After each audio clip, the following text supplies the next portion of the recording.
Oh guys, bago tayo mag-umpisa, paki-like and share naman sa ating video na ito. At don't forget to subscribe. No? Maraming salamat. So tara, let's go. Bago tayo mag-umpisa, baka pwede nyong i-like ang video na to. Malaking bagay ang like sa aming mga content creators. Maraming salamat po.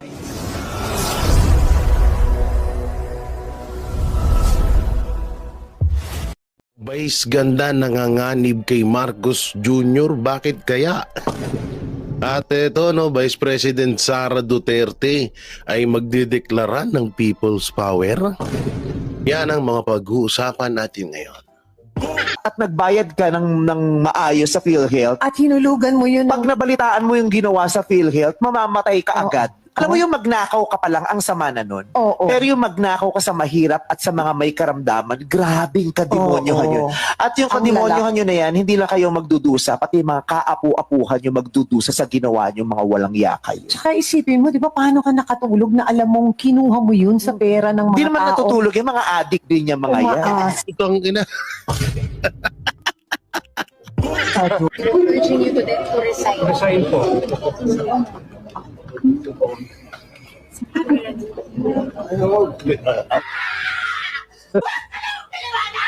Sir, can you categorically deny that you're involved in drugs para matapos ng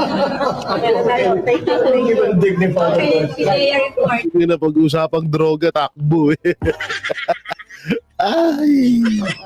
Diyos ko yung Ito panoorin natin ulit. Ang ganda panoorin eh. Ang ganda. Grabe, sa pool si Marcos dito. Kung saan kayo iniluklok at ang inyong tungkulin ay magsilbi sa bayan. Yun. Ayun yung pinupunto ni BP Sara.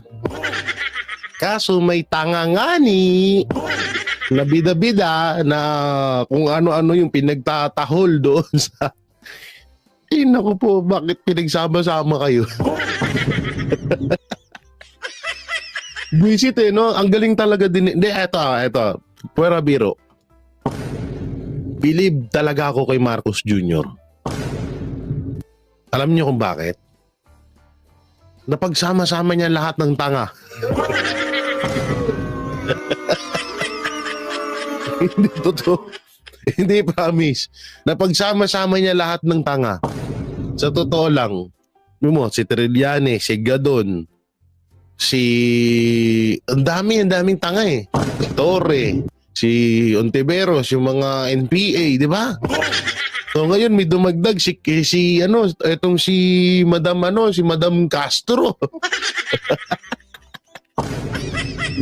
Ang inang yan. Anong pangikayat? Ano to? Boboto lang kami tapos wala kaming karapatan na magsalita sa gobyerno. Tangina nyo. Ang pananakit mo sa mga member ng relihiyon na yun. Paninipa, pangpapalo, pangtitirgas. Diba? Krimen din yun. Hindi mo na nirespeto. At yung isa pa na pagsira mo sa property ng isang relihiyon. Lima ng krimen yun. Pagsira mo sa simbahan ng isang relihiyon, pagsira mo sa property ng isang religion compound. So maling-mali ulit yun. Krimen ulit yun. Yung pagpasok nyo ng halos 6,000 na pulis na naka-full battle gear sa isang religion compound, krimen ulit yun. Yung pagpapasuot nyo ng mga pulis, yung pagpapasuot nyo ng uniforme ng pulis doon sa mga construction worker or doon sa mga minero, maling-mali pa rin yun.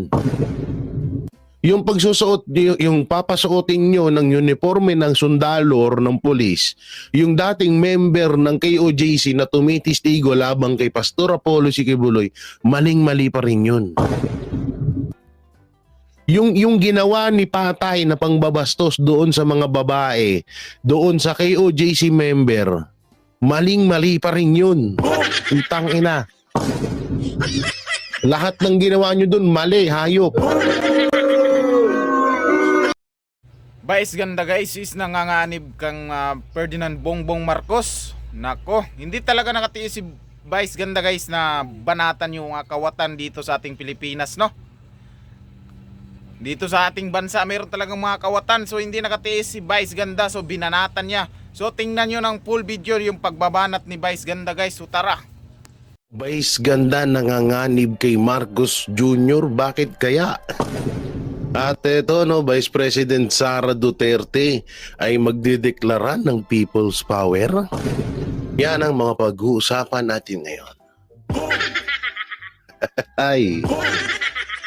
So, panibagong vlog na naman mga banateros, mga kabiyaya, at isang mabiyayang araw sa ating lahat. Ito, grabe yung mga pag-uusapan natin at may nakita na naman tayong isang tanga. Ba't ganun yung boses ng ano? May nakita na naman tayo na isang tanga na pakalat-kalat sa gobyerno. Pakalat-kalat sa Malacanang. Bakit pakalat-kalat itong tanga na ito? Why? Grabe, no?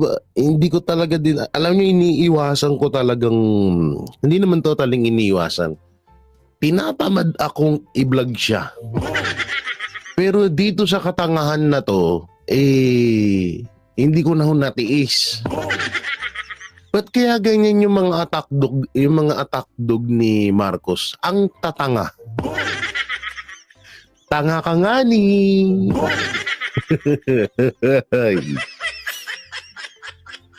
At ito na, ikinagulat ng buong mga netizen. Alam naman natin si Vice Ganda, isa sa mga sikat na mga TV host, ang TV host, actress o actor, yan. Oo, at isa sa mga sikat na mga komedyante dito sa Pilipinas. At dito nga, kamakailan lang ay mukhang nanganganib si Vice Ganda na mawalan or mukhang manganganib na mawalan ng trabaho. Dahil dito kay Marcos Jr. So bakit nga ba? So papanoorin ho natin yan dito sa dulo ng video na to.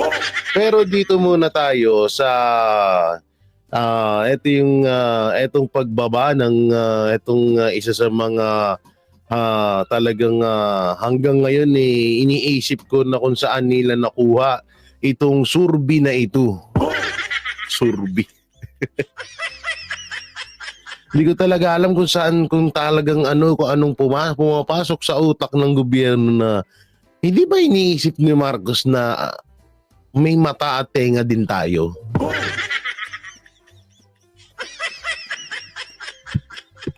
Parang kasi dito kasi mga kaibigan, parang kasi, alam mo yung tipong parang tingin ni Marcos sa atin, wala tayong tenga at at mata.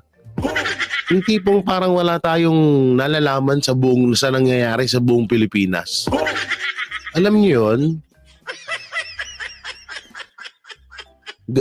Grabe niya tayo maliitin no? Grabe niya tayo hamakin na ang tingin niya sa atin parang napakababang nila lang. Na walang alam sa mga nangyayari dito sa Pilipinas. Ito kasi yung papanoorin natin. Pagbaba ng crime rate sa Pilipinas, hindi ka panipaniwala. Sabi ni official. Yeah. Totoo naman, hindi naman kapanipaniwala. So panoorin natin to. Hindi naniniwala ang dating tagapagsalita ng palasyo sa ulat ng PNP na bumababa ang krimen sa Metro Manila. Kung bakit, alamin sa balita ni Berhil Parba. Talagang bumalik. They are back with the vengeance. Ito ang mariing sinabi ni Attorney Salvador Panelo sa estado ng kriminalidad sa bansa kahit pa nagpalabas ng ulat ang Philippine National Police o PNP na bumaba umano ng 21% ang crime rate sa Metro Manila mula 1 ng Enero hanggang 15 ng Pebrero ngayong taon. Saan kaya nanggaling yung survey na yan?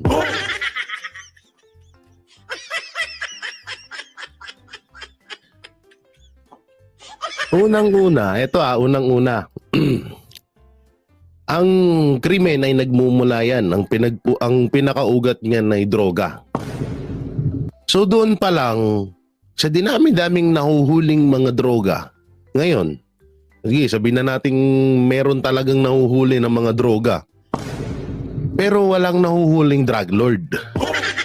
So kung nahuhuli lang yung droga at yung drug lord hindi nahuhuli, so nandyan pa rin talaga ang krimen na yan. No? So, paanong nabawasan or paanong bumaba ang crime rate dito sa Pilipinas? Halos araw-araw tayong nakakapanood ng mga batang ginagahasa, mga batang dinudukot, mga batang nananakit, yung mga adik na nabibidyoan na nagsashabu, yung mga adik na naaaktuhan ng mga nagnanakaw, pumapatay, nanggagahasa.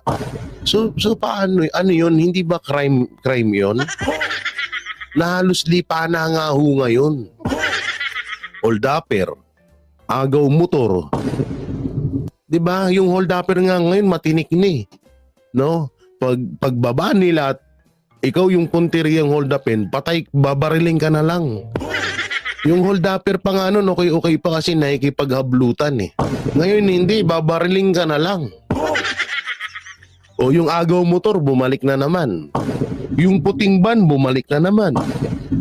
Ano yan? Haka-haka ba yan? Yan ba ilusyon? Hindi ilusyon yan. Marami hong ngayon, mga kabataan nawawala. Baka nire-recruit na ng mga NPA dyan. Oh. Ayan ang sinasabi ko sa inyo. Kaya eto, maraming rito. Maraming nag-disagree dito sa balitang to. Kasi nga, anak ng teteng, paano bumaba yung krimen? Kami nga, hindi nga kami halos makalabas sa bahay namin. Oras ng gabi, hindi kami makabili ng gusto naming biling kasi nga delikado na. Bukod sa napakamahal pa ng bilihin, delikado na. Dito nga lang, dito nga sa Tagaytay, diba? Tanghaling tapat, may hino-hold up. Dito sa Tagaytay, tanghaling tapat, may hino-hold up. Lalo pa kaya sa mga magugulo talagang lugar. Diba? Tangina, hindi ako naniniwala dito. Para kay Panelo, hindi totoo ang mga inilalabas na figures ng PNP dahil sa mga nangyayaring krimen ngayon. Yan ang sinasabi natin ngayon, sinabi ko kanina. Ang kidnapping dito, biglang tumaas, hayag-hayagan. At pero mo, puputulan pa ng daliri yung isang bata. Yung isa naman na kidnap. Madaling sabi, yung sinasabi nilang bumaba ang bilang, hindi po totoo yun. Sa Davao mismo. Hindi lang sa Davao, marami. Ang iba nga, hindi lang nakakarating na sa balita. Ang iba, hindi na nila pinalalabas.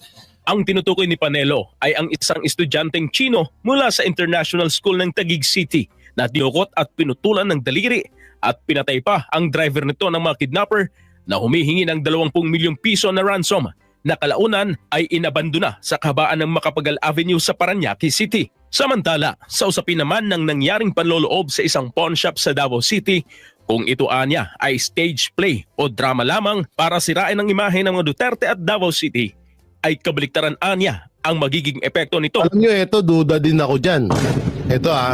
Duda ako dito sa yung hold up na to na una. Yung may-ari ng na-hold up na na looban na pawn shop, tama ba? Lola ho ni brother, yung vlogger na umihi sa harap ng kingdom. Or hinihian yung poster or sinira at kung ano-ano pinagsasabi kay Pastor Apollo Kibuloy.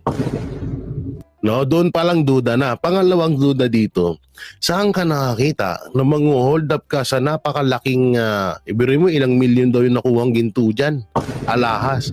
Tapos nakamotor kayo, naka M16 kayo na nakamotor kayo, tanga ka nga ni.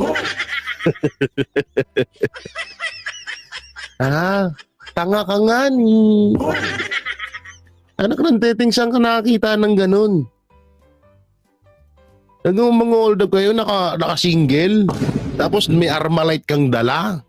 Dito hindi natin sinisisi yung mga kapulisan na nakahuli dito sa mga to. Ang pinupunto natin dito, etong mga kumag na to. Yan yung mga kumag na nakasakay sa motor. Halatadong binayaran para halatadong binayaran para nang manggulo dun sa Davao. para lang may masabing may nangyayaring hold-upan sa Davao. Saan nga nakakita, bit mo Armalite, nakamotor ka. Kung papasok ka sa isa sa mga kung papasok ka sa isang pawn shop na alam mong marami kang makukuha, milyones, hindi ka man lang nag-arkela ng kotse. Tanga ka nga ni. Di ba? Anak ng teteng na yan, no? Saan ka nakakita niya, no? Tingnan mo yung, ito, milyon yan. Milyon yung nakuha nilang mga alahas. Tapos yung sinakyan yung motor na teka. Kalokohan. Ang magiging epekto nito sa mata ng publiko.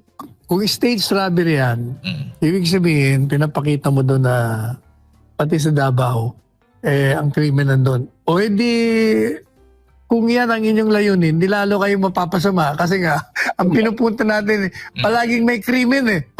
Dati wala eh. O, biro mo, o di ibig sabihin, kung stage man yan, mali na naman ang ginawa ninyo.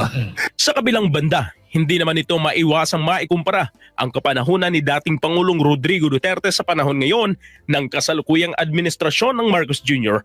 na anya'y bagsak pagdating sa pagsugpo sa kriminalidad. Bagsak ang survey ng Presidente Marcos Jr. Kung ikukumpara mo sa panahon ni Presidente Duterte, napakataas ng pagtanggap ng tao. Dahil nga, kontrolado niya ang kriminalidad, ang illegal na droga, maraming bagay, aspeto ng lipunan. Ang ipinakita niya kung paano siya mamahala.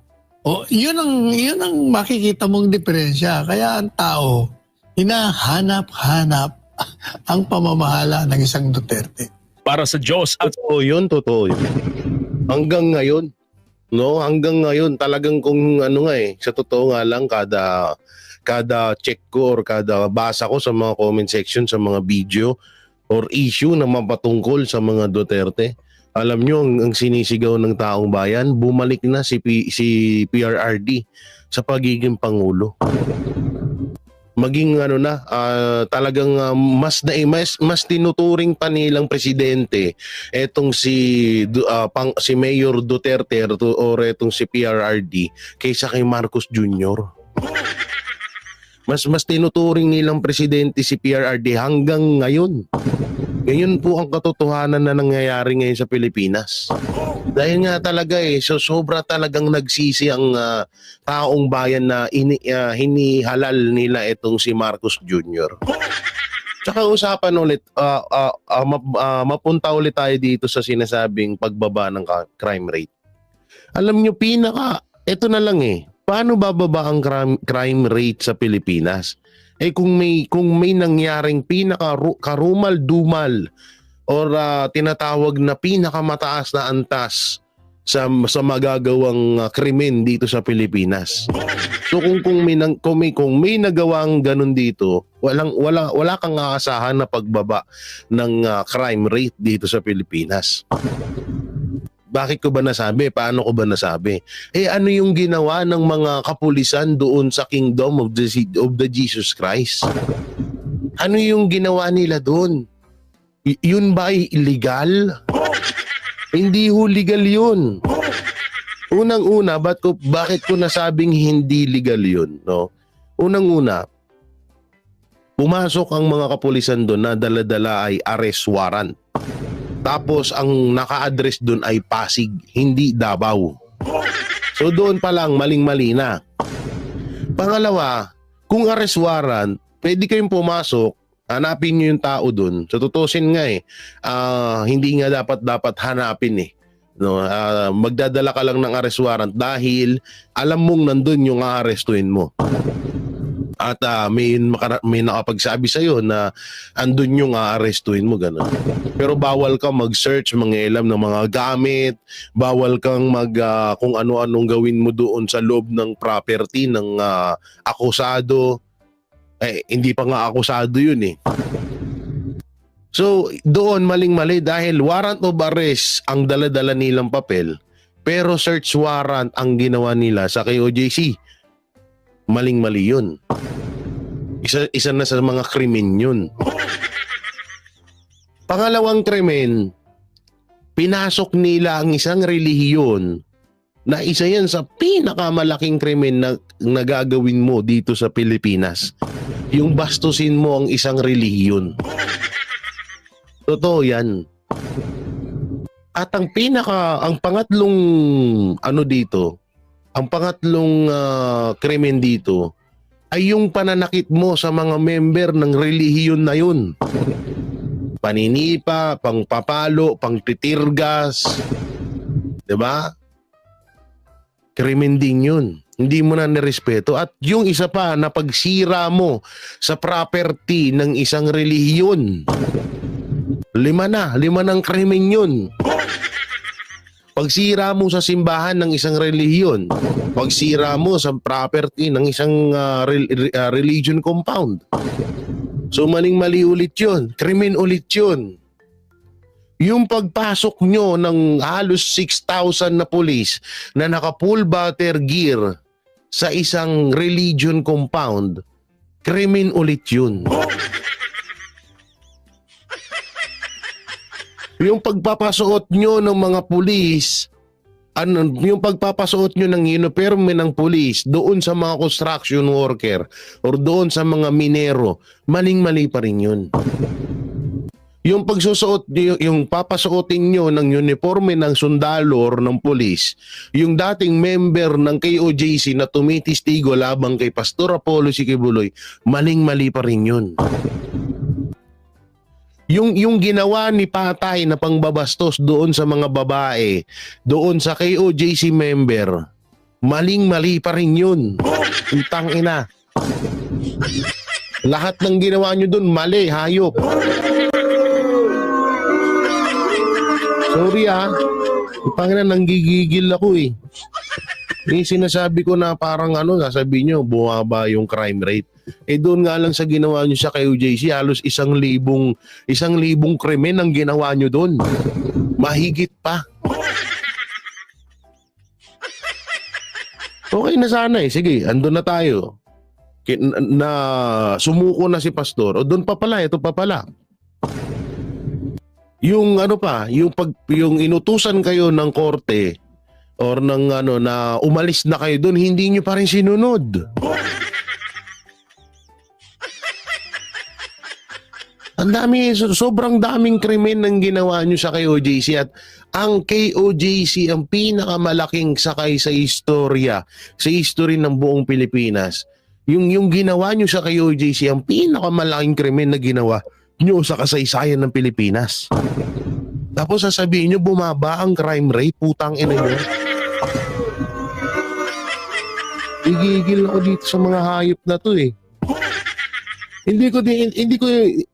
Hindi ko dinadamay dito ang mga kapolisan, kasundaluhan. Wala ho kayong doon kasi sumusunod lang lamang kayo sa kautusan ng inyong pinuno.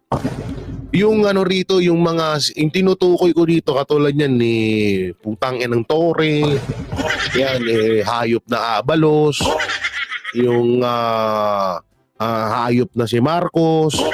Ayun yung mga tinutukoy ko dito. No, hindi yung mga kapulisan. No, kaya alam nyo, yung mga ganyan pananip, tawag doon, mind condition. Englishin ko na lang, nabubulol ako eh. Yung ganyan pag-mind condition nyo sa taong bayan, na yan sa amin eh. Masyado nyo kaming ginagawang tanga. Ang tingin nyo sa amin, bulag at bingi. Na wala kaming nalalaman dito sa nangyayari sa Pilipinas. Eto, isang asan na yan? Eto, isa pang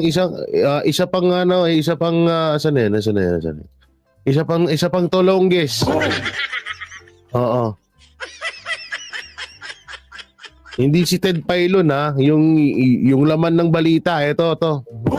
Panoorin natin to. Abay binalaan ng Malacanang si Vice President Sara Duterte sa panghihikayat daw nito sa publiko na maglabas ng hinanakit sa administrasyon. Ito ay nag-ugat po sa sinabi po ni VP Sara na maaari daw ipakita ng taong bayan ang kanilang galit sa gobyerno. dahil protektado daw ng saligang batas ang karapatan ng kahit na sino na ipahayag ang kanilang hinaing sa administrasyon. Pero babala po ng palasyo, isang hakbang na lamang ito para ituring na sedisyon. Hirit pa ng palasyo, bakit ngayon lang daw nagsasalita ang bise samantalang mas malubha pa raw ang sitwasyon noong panahon ng kanyang ama na si dating Pangulong Duterte. Tanga talaga. Ang hirap mong kalabanin kasi tanga ka nga ni. Ay naku po, ba't ganito yung mga nakukuha mo, Marcos? Marcos naman. Hirap na kami sa mga nakukuha mo. Apakatutulongges, ang tanga nga ni. Ay. Tanong ng palasyo, baka may kaugnayan na rin ang naturang pahayag sa sinasabing Ito pala panoorin natin, wag dyan. Kasi baka nang copyright kasi yung mga hinayupak na yan. Dito pala tayo. Dito tayo dito. Dinipensahan ng dating Chief Presidential Legal Counsel na si Attorney Salvador Panelo naging pahayag ni Vice President Sara Duterte sa umano'y panghihikayat sa taong bayan na magalit sa nangyayari ngayon sa gobyerno. Anya, sa isa lamang itong uri ng malayang pagpapahayag ng nararamdaman sa pamahalaan. Narito ang balita ni Carlo de la Peña. Kabalbalan at nanggaling sa mababaw, makitid at hindi matalinong kaisipan. Ganito ay nilarawan ni dating Chief Presidential Legal Counsel Attorney Salvador Panelo ang naging pahayag ni Presidential Communications Office Undersecretary Claire Castro. Sinabi kasi nito na maituturing na sedisyon ang naging pahayag ni Vice President Sara Duterte na umano'y panghihikayat sa taong bayan na magalit sa pamahalaan. Unang-una, binabago nila ang naratibo. Ang sinasabi ni Inday Sara, may karapatang magalit. Wala siyang sinasabing nanghihikayat siyang magalit ang taong bayan. Ang pinupunto lang ni Inday Sara, huwag kayong magtaka kung bakit nagagalit ang Pilipino. May karapatan sila sapagkat sila ang lumikha ng gobyerno kung saan kayo iniluklok at ang inyong tungkulin ay magsilbi sa bayan. Yun. Ayun yung pinupunto ni BP Sara. Kaso may tanga nga ni na bida-bida na kung ano-ano yung pinagtatahol doon sa... Naku po, bakit pinagsama-sama kayo? Visit no? Ang galing talaga din. Hindi, eto. Puwera biro. Believe talaga ako kay Marcos Jr. Alam niyo kung bakit? Napagsama-sama niya lahat ng tanga. Hindi totoo. Hindi, promise. Napagsama-sama niya lahat ng tanga. Sa totoo lang, si Trillanes, si Gadon, ang daming tanga eh. Torre, si Ontiveros, yung mga NPA, di ba? So ngayon may dumagdag si Madam Castro. Ang inang yan. Anong panghihikayat? Ano to? Boboto lang kami tapos wala kaming karapatan na magsalita sa gobyerno. Tangina nyo. Hindi, di ba? Ano yun? Mga lang. Boto lang kami ng boto. Pag may hininakit kami, bawal kami magsalita. Yun naman yung pinupunto ni Vice President Sara Duterte, karapatan ng bawat Pilipino na maglabas ng hinanaing pag mayroon silang nakikitang anomalya na ginagawa ng gobyerno, yun. Anong masama doon? Tsaka anong sinasabing hinihimok na magpipus, tangina, takot ba kayo? Takot ata kayo eh. Masyado naman kayong advance. Ang advance nyo mag-isip. Yan ang napapalayan ng side effect ng Ay! Alam niyo yung mga addict dito sa amin, tamang hinala. Dito sa amin, lahat dito ng mga kasi andito ako ngayon sa Tagaytay. Kaya nga sobrang lamig, di lang nakapag-jacket eh. Medyo may sipon-sipon tayo. Alam niyo dito sa Tagaytay, may ang mga addict dito, tamang hinala. Mas advance, di ba? May mga taong advance mag-isip. Sila mas advance dun. Yung tipong hindi naman na yun yung gagawin mo pero sa isip nila, yun ang gagawin mo. Yung tipong hindi mo pa naiisip sa kanila, naisip na nila yun. Diba? Yan ang nakikita ko din na side effect dito sa mga attack dog ni Marcos. Masyado kayong tamang hinala. Magtutulog kayo. Alak ng teteng na yan. Kasimple-simple nung salita, hindi nyo maintindihan.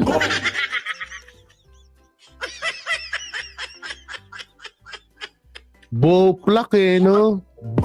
Simple-simple lang nun napaka boplak nitong napaka boplak nitong mga tawag na to, nitong mga attack dog ni Marcos.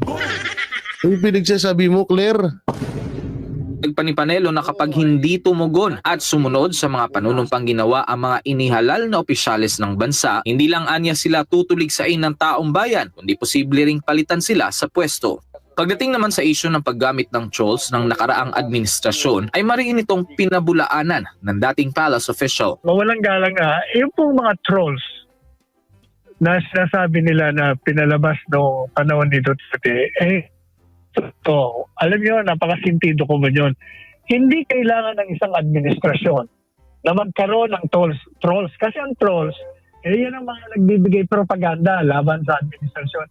Hindi yun nila kailangan ng trolls para sa kalaban sapagkat ang trust at approval rating nga ng gobyerno noon ay napakataas hanggang matapos ang kanyang termino. Hindi nakakailangan. Eto na lang kung may trolls noon, mas lalong baon kayo. Walang trolls doon. Tsaka kung sino ang may trolls dito, si Marcos. Nanggaling mismo yan sa bibig niya. Baka sabihin niya naman, Joy, masyado mo naman dinidiin si Marcos. Hindi sa ganun na dinidiin. Nanggaling sa bunganga niya yun eh. So, sinasabi ko lang ulit sa inyo. Diba? Sinasabi ko lang ulit sa inyo na kung meron mang trolls or troll army ganon, si Marcos yun. At obvious naman At galing pa yun sa bunganga niya. Anong magiging magtotroll sa kay Duterte? Tangina halos buong yung ibang bansa nga iniidolo ang mga Duterte. Sinasaluduhan ng mga Duterte. Ngayon tingnan nyo, meron bang ganon? Meron bang sumasaludo kay Marcos sa ibang bansa? Wala nga ni. Kasi nga, tanga nga ni.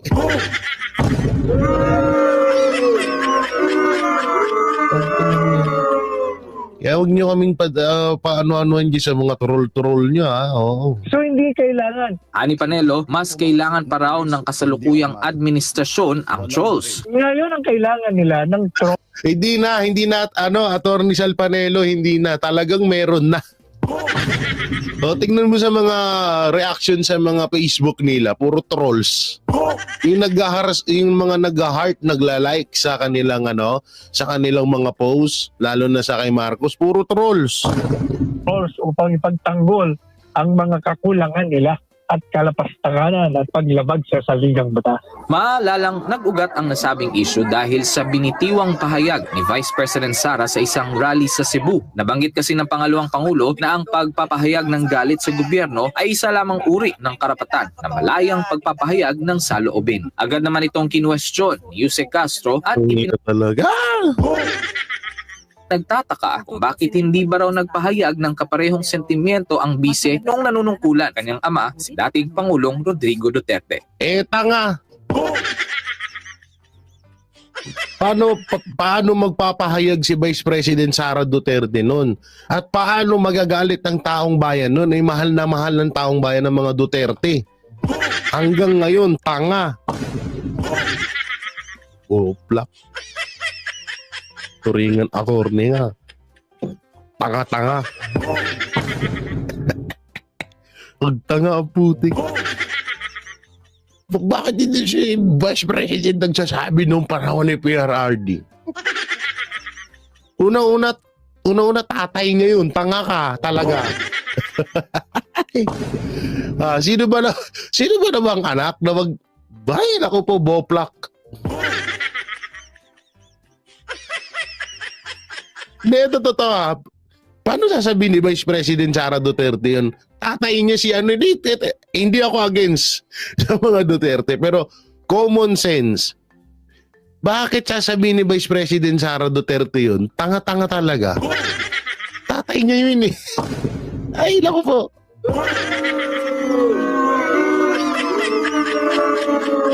Alam mo Madam Claire, kaya ka nasasabon ng mga netizen, kaya ka napag-iinitan palagi. Kasi tanga ka nga ni. Ay, naku po. Tsaka mahal ng taong bayan ng Duterte noon hanggang ngayon. Kaya paano mo masasabi na himukin ni Vice President Sara Duterte ang tao para magalit or magpahayag ng galit sa mga Duterte nung panahon ni dating Pangulong Duterte? Wala namang galit na maraming galit na adik. Maraming galit na adik, pero yung normal na mga Pilipino, tutusin nyo, ibang adik, mahal pa nga si Duterte. Pero yung ibang mga Pilipino, walang galit kay Duterte. Tandaan mo nga ni yan, ha.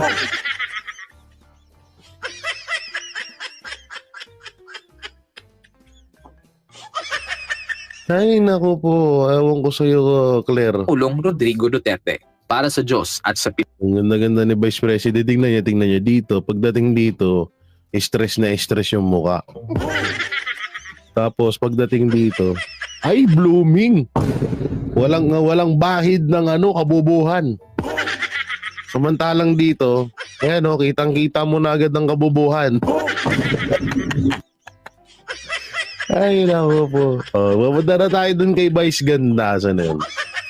Saan na yun kay Vice Ganda? Hanapin natin. Ang hirap pag tanga ka nga ni. No? Ang hirap talaga pag ikaw ay tanga nga ni. Dahil, alam niyo yun, kahit anong gawin mo, kung tanga ka nga ni, talagang, asan na ba yun? Hindi ko mahanap yung kay Vice Ganda. Asan na. Gago, barado si Ma. Pero ito, delikado si Vice Ganda dito sa sinabi niya. Baka matanggal ang It's Showtime. Or baka tanggalin baka tanggalin sa ang It's Showtime dito. Yari talaga dito. Saan na yun? Hindi ko na makita. Ito ba yun? Real Talk. Sabi, ito ata yun eh. Yung OFW na makulit. Saan yun na yun? Hindi. Uy, kita na nawala. Hayop. Doon na eh. Okay na eh. Saan na yun? Habang hinahanap ko, panoorin nyo muna to. Habang hinahanap ko ito, yan. Dapat magising sa katotohanan si Marcos. Samantala, nanawagan naman ang PNP Secretary ng Western Visayas kay Pangulong Bongbong Marcos Jr. na maging mulat na sa kasalukuyang sitwasyon ng Pilipinas. Alamin natin ang karagdagang detalye ng balita mula kay Prince Tripoli. Para sa akin, ang insight ko na pag si Tatay Digong magsalita talaga, nangyayari. Ito ang naging komento ng Sekretary ng PNP Laban sa Western Visayas sa si Rich Piad, kaugnay sa pahayag ni dating Pangulong Rodrigo Roa Duterte na papunta na sa pagiging diktadorya ang pamamahala ni Pangulong Ferdinand Marcos Jr. Hindi rin may pagkakaila ng kasalukuyang administrasyon na doon talaga papunta ang bansang Pilipinas. Ani Piad, malayo sa katotohanan ang pamamalakad ng Marcos Jr. admin kumpara sa pamumuno ni dating Pangulong Rodrigo Duterte na talagang may konkretong prinsipyo at paninindigan para sa bayan. Kung titignan na rin umano ang sistema sa takbo ng politika sa bansa, talagang hidwaan ng pamilyang Marcos kontra Duterte ang nangunguna. Indirect attack, that's one of my indirect attack on the side of the Dutertes. Na talagang yung mga Pilipino ngayon is very, kung isipin mo, masakit titingnan ang nangyayari sa ating bansa. Dagdag. Alam nyo, totoo naman yun eh. Totoo to na malapit na talaga sa pagiging diktador. Mas grabe pa nga tong anak di ba? Akala natin ina-idol niya lang si tatay niya, pero mas grabe tong anak. Saka iba ang tawag dito, iba ang karakas No? Iba ang Caracas talaga, sobra. Oh, kaya tangangani kasi. So ito na, panoorin natin yung kay Vice Ganda. Ito nga, no? President Marcos Administration PhilHealth issue. So panoorin nun natin. PhilHealth, Diyos ko.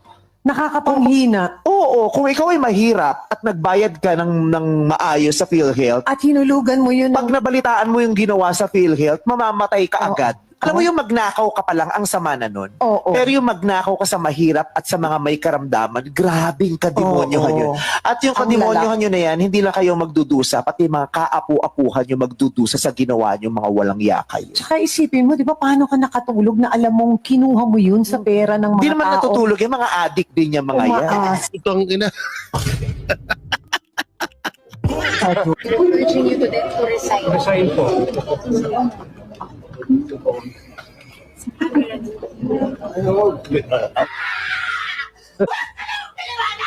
Sir, can you categorically deny that you're involved in drugs para matapos lang Hindi na pag-usapang droga, takbo eh. Ay. Ito panoorin natin ulit. Ang ganda panoorin eh. Ang ganda. Grabe. Sa pool si Marcos dito. Oo. Kahit pa paano may ano rin pala to si Vice Ganda. Nakakaramdam din. Bagay, pinklawan pa nga pala to, no? Issue lang ng PhilHealth, Diyos ko. Nakakapanghina. Oo, kung ikaw ay mahirap at nagbayad ka ng maayos sa PhilHealth, At hinulugan mo yun. pag nabalitaan mo yung ginawa sa PhilHealth, mamamatay ka agad. Alam mo yung magnakaw ka pa lang, ang sama na nun. Oo. Pero yung magnakaw ka sa mahirap at sa mga may karamdaman, grabing kademonyohan yun. Grabe. Di totoo yun ha. Yung pagnanakaw, masama na nga yun eh. Tapos yung nanakawan mo, may karamdaman, may nararamdaman, tapos halos hindi nga sila makapagbayad sa taas ng bill nila sa ospital. Tapos yun pa yung nanakawan mo. Talagang sagad sa kademonyohan. Ako, approve ako dito. Ako ay naging kalaban din ako ni Vice Ganda ha, sa mga pahayag niya or mga patama niya sa Tito Vic and Joey noon. Pero eto, approve ako dito kay Vice Ganda dahil sa sinabi niyang to. Totoo talaga to eh. No? Totoong-totoo yung mga sinabi niya rito. At ang malupit ba dito, eto yun. At yung kademonyohan nyo na yan, hindi lang kayo magdudusa, pati mga kaapu-apuhan yung magdudusa sa ginawa nyo, mga walang yakay. Tsaka isipin mo, di ba, paano ka nakatulog na alam mong kinuha mo yun sa pera ng mga Hindi naman tao? natutulog yung mga addict din yung mga yan. Doon yun talaga pinaka baon na baon hanggang buto yun eh. Bangina, paano ba matutulog yung mga adik yung mga Sarantado ka, Vice Ganda. Hindi kaya matanggal to si Vice Ganda? Hindi kaya gurgurin ng network nito? Ayun ako, Vice Ganda, pag ganyan na ganyan, baka matulad kayo. Sa bagay, wala na rin pa nga pala prangkisa to, no? Hindi baka ipatanggal to sa GMA. Kaya nako po, kawawa naman. Alam nyo naman ngayon, pag ikaw ay against to Marcos Jr., talagang or against ka sa administrasyon or may sasabihin ka lang na sa loobin, talagang gugurguring ka or tinatawag na parang pag-iinitan ka na. Kaya nga sabi ni PRRD, talagang kung usapang diktador, talagang para sa mga Pilipino ay mas triple ho itong si Marcos Jr. Grabe. May karamdaman na nanakawan mo. Sama nun. Yung tipong patay na yung tipong hirap na yung tao, gigipitin mo pa. Yun yung pinakamasamang ginagawa dito sa Pilipinas talaga. Oo, yung mga katulad niya, yung corruption nga, biruin mo halos gasingko na nga lang ang napapakinabangan ng mga Pilipino, nanakawin mo pa. Demonyo talaga kung may tuturing. So yung mga banateros, mga kabiyaya, nung may kukomento nyo sa napanood nyo at mga dito sa kay Vice Ganda, sa mga sinabi ni Vice Ganda at itong yung pagbanat ni Ano kaya ipangalan natin kay Claire? Kay Attorney Blur. Kay Attorney Blur. Blurred. Oo, tawagin natin siyang Attorney Blurred. Kasi parang malabo pa sa blurred yung mga pinagsasabi niya. Attorney Blurred Castro, yan ha. Okay ha, kung ulitin ko, ang Congress, Kong Paker. Press Paker, pag si Marcos. No, kasi mga fake news yan eh. Tapos ano ba? Sino pa ba yung nabansagan ko ng iba pa? O kaya mga Kupalo Soldier. Kupalo Soldier ni Tambaluslos. So ngayon may bago tayong bininyagan. Bibinyagan ho natin itong si Castro bilang Attorney Blurred. Attorney Blur or Attorney Blind. Attorney Blur Castro. Yan ang bago niyang pangalan ngayon. So yun, maraming salamat. Ingat po kayo palagi. God bless and peace and bye-bye. Ito po asan ba? Dito, yan o. Huwag niyo pong kalimutan, Pastor Apollo Sigibuloy and PDP Laban. Straight tayo. Duterte 9.